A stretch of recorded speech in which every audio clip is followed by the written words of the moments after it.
Welcome to Luca is a Billionaire, where the only thing I invest in is your answers. You start by disconnecting the negative battery cable to avoid electrical issues.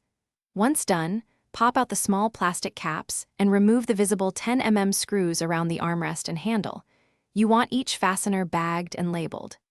Next, use a thin plastic trim tool to pry at the lower edge of the panel.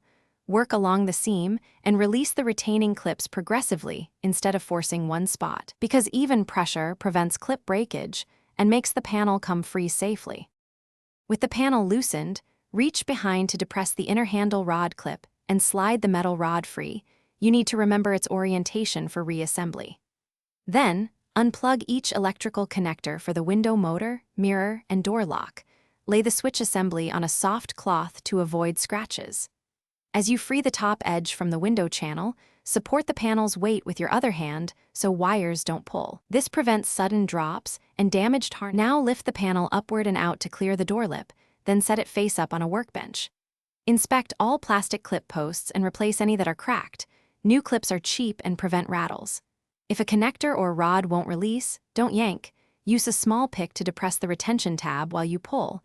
Patience avoids broken tabs. Once removed, clean the vapor barrier seal. Make sure to reseat or replace it before reinstalling to keep moisture out. Thanks for watching and please subscribe. It's the best investment you'll ever make.